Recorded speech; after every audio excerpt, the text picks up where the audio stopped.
17.5 বছরে ফ্যাসিস্ট অপশক্তি শেখ হাসিনার জুলুম, নির্যাতন, নিষ্পেষণ, গুম, খুন, হত্যা, মিথ্যা মামলা, এক কথায় গোটা বাংলাদেশের মানুষ মজলুমে পরিণত হয়েছে। আসসালামু আলাইকুম ওয়া রাহমাতুল্লাহি ওয়া বারাকাতুহু। আমরা আল্লাহর শুকরিয়া আদায় করছি, আলহামদুলিল্লাহ। আল্লাহ রাব্বুল আলামিন আমাদেরকে এই ধরনের একটি মহতী আয়োজন,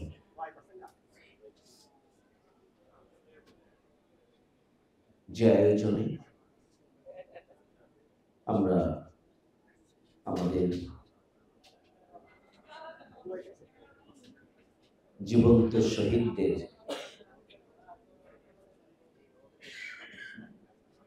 কীর্তিগাথা, 2024 আন্দোলনে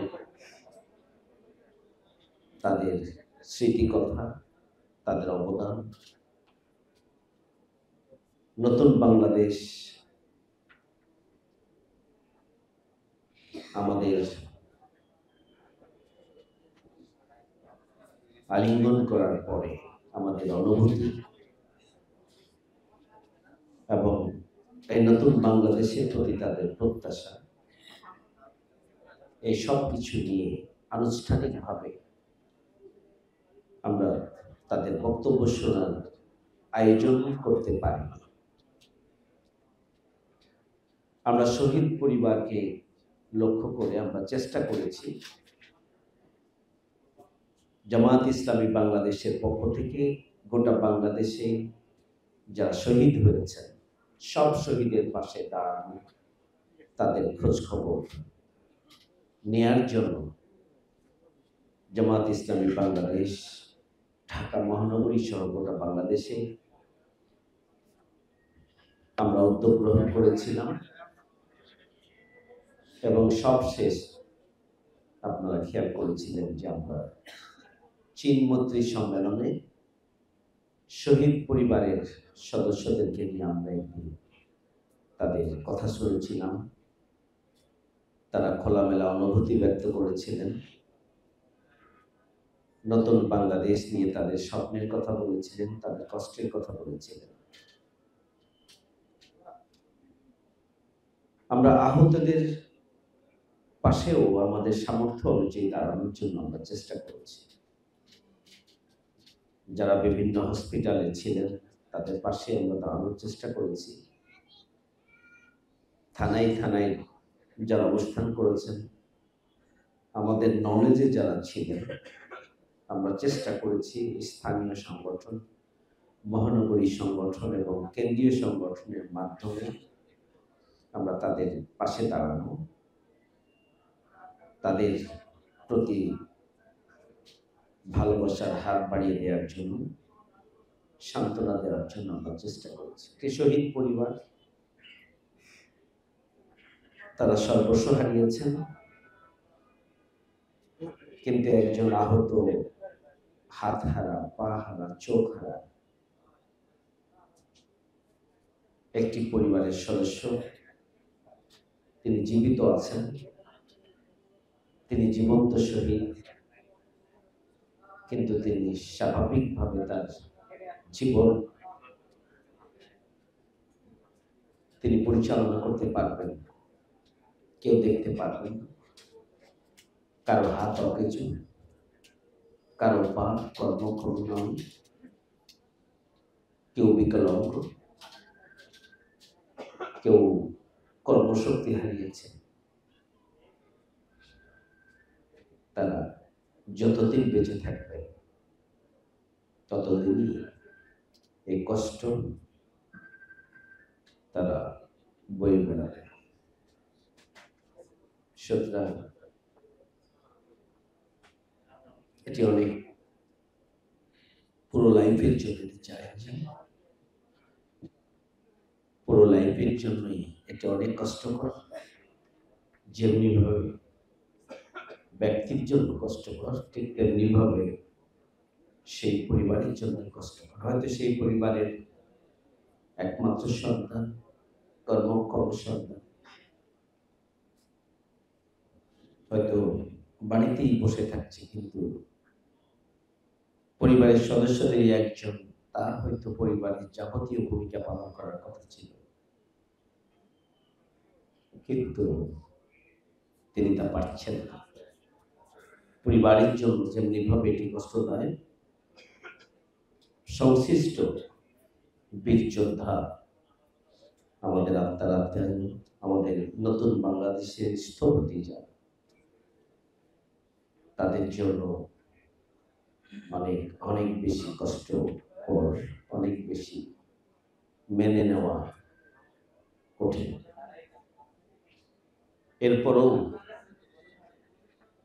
আপনারা যারা এখানে উপস্থিত আছেন, আপনারা 17.5 বছরে বিপর্যস্ত, বিক্ষুব্ধ, বিপর্যস্ত, বিধ্বস্ত,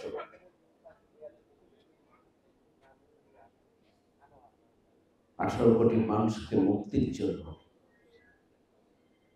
আপনারা অবদান রেখেছেন,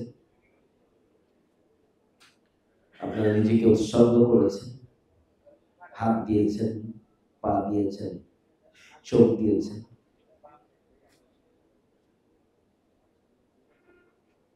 আপনারা 18 কোটি মানুষকে মুক্তি দিয়েছেন। 17.5 বছরে ফ্যাসিস্ট অপশক্তি শেখ হাসিনার জুলুম, নির্যাতন, নিষ্পেষণ, গুম, খুন, হত্যা,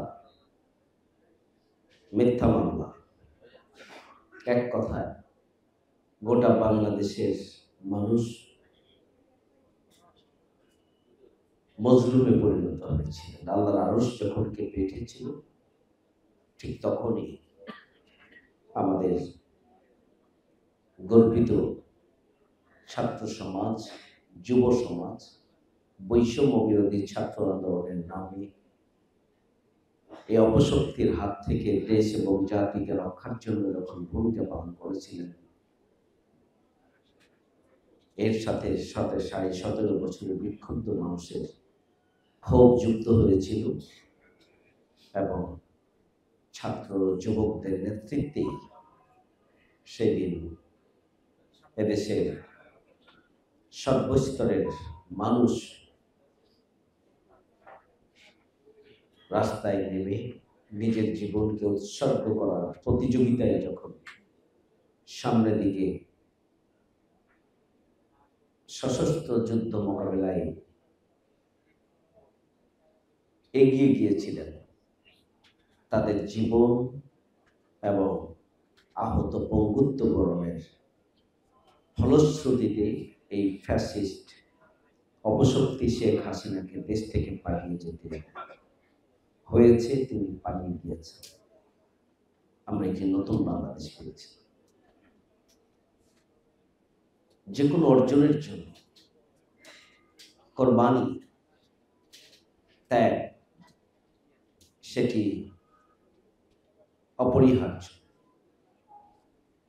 দুনিয়ার ইতিহাসে এমন কোন অর্জন নেই যেখানে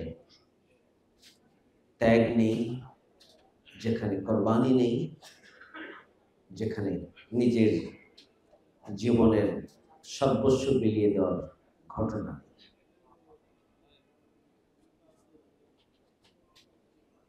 গণঅভ্যুত্থান 2024 বাংলাদেশের ইতিহাসে 54 বছরের সবচেয়ে বড় ঘটনা এবং এই দামাল ছেলেদের এবং সকল শ্রেণী পেশার মানুষের গুলির মুখে, আগ্নেয়াস্ত্রের মুখে নিজের বুক পেতে দেয়া এই অনন্য উদাহরণ বাংলাদেশের ছাত্র, তরুণ, যুবক এবং বিভিন্ন শ্রেণী পেশার মানুষ যে ঐতিহাসিক নজির সৃষ্টি করেছেন, এখান থেকে প্রমাণিত হয় যে কোনো অপশক্তি দীর্ঘ সময় রাষ্ট্রশক্তিকে কাজে লাগিয়ে ক্ষমতায় থাকতে পারে না। এটিও প্রমাণিত হয় যে যে কোনো ফ্যাসিস্ট এবং অপশক্তিকে, ফ্যাসিবাদকে যদি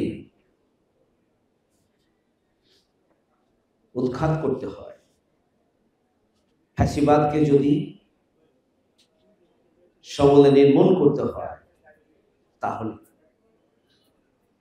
রক্ত, জীবন এবং হাত পা চোখ দেওয়ার জন্য প্রস্তুত যদি আমরা না থাকি, তাহলে কোনো ফ্যাসিবাদকে, কোনো অপশক্তিকে নির্মূল করা যায় না। বাংলাদেশ তা প্রমাণ করেছে যে একটা দেশের রাষ্ট্রের সমস্ত শক্তিকে কাজে লাগিয়েও মজলুম জনগণ, ছাত্র সমাজ তাদের সর্বস্ব বিলিয়ে দেওয়ার সিদ্ধান্ত নিয়ে যখন একের পর এক সামনে এগিয়ে গিয়েছিলেন, তখনই আমাদের বিজয় হাতছানি দিয়েছিল। আমাদের নতুনভাবে 5ই অগাস্ট আমরা স্বাধীনতা অর্জন করেছিলাম। আমি আবারও বাংলাদেশ জামাত ইসলামীর পক্ষ থেকে আমাদের শহীদ পরিবারের সদস্যদেরকে আমরা কৃতজ্ঞতা জানাচ্ছি। বিশেষ করে আজকের যাদের জন্য আয়োজন, আমাদের আহত, পঙ্গু, ক্ষতিগ্রস্ত, চোখ হারা, পা হারা, হাত হারা ভাই এবং বোনদের প্রতি আমরা কৃতজ্ঞতা জ্ঞাপন করছি যে আপনাদের কোরবানি, ত্যাগ এবং আপনাদের সর্বস্ব বিলিয়ে দেওয়ার এই যে মানসিক শক্তি, তার বিনিময়েই আমরা নতুন বাংলাদেশ পেয়েছি। একটি নতুন বাংলাদেশের ভিত্তি স্থাপিত হয়েছে। আল্লাহ রাব্বুল আলামিন আমৃত্য এই বাংলাদেশকে সব ধরনের চক্রান্ত এবং ষড়যন্ত্রের হাত থেকে এ দেশ এবং জাতি যাতে ঐক্যবদ্ধভাবে ভূমিকা পালন করতে পারে, আল্লাহ রাব্বুল আলামিন আমাদের বাংলাদেশের জনগণকে সেই তৌফিক দান করুন। আল্লাহ রাব্বুল আলামিন আহত এবং হাত হারা, পা হারা, চোখ হারা সম্মানিত দেশের বীর সন্তানদেরকে এই নতুন বাংলাদেশের ভিত্তি স্থাপনে ভূমিকা রাখার বদৌলতে আল্লাহ রাব্বুল আলামিন যেন তাদেরকে দুনিয়া এবং আখিরাতে মর্যাদায় অভিষিক্ত করেন এবং সরকার আমাদের এই ক্ষতিগ্রস্ত, বিপর্যস্ত, আহত, পঙ্গু ভাই এবং বোনদের জন্য তাদের স্থায়ীভাবে কর্মসংস্থান, তাদের স্বাভাবিকভাবে জীবন ধারণের ব্যবস্থা সহ তাদের জন্য এমন ব্যবস্থা যেন সরকার করেন, এমনভাবে সম্মান এবং মর্যাদা অভিষিক্ত করেন যাতে করে আগামী দিনের পৃথিবী অবাক বিস্ময়ে দেখবে যে বাংলাদেশের জন্য, দ্বিতীয় স্বাধীনতার জন্য যারা জীবন দিয়েছে, বাংলাদেশ রাষ্ট্র হিসাবে তাদের স্বীকৃতি এমনভাবে দিয়েছে যে পৃথিবীর প্রান্তরে প্রান্তরে মজলুম জনগণের মুক্তির জন্য এভাবেই মানুষ নিজেদেরকে নিজের জীবনের সর্বশেষ বিন্দুকে এগিয়ে দেওয়ার জন্য প্রেরণা পাবে, উজ্জীবিত হবে, উৎসাহিত হবে। সেই ধরনের একটি উদ্যোগ যেন বর্তমান সরকার গ্রহণ করেন, আমরা সেই দাবিও আজকে আবারও পুনর্ব্যক্ত করছি। তাদের জন্য আজকের আয়োজন আমাদের সম্মানিত অতিথিবৃন্দ, আহত, ক্ষতিগ্রস্ত, বিপর্যস্ত আমাদের বীর যোদ্ধাদের প্রতি আমরা আমাদের আজকের আয়োজনের পক্ষ থেকে আন্তরিক শুভেচ্ছা এবং সবাইকে স্বাগত জানাচ্ছি। আমার কথা এখানে শেষ করছি। আসসালামু আলাইকুম ওয়া রাহমাতুল্লাহি ওয়া বারাকাতুহু।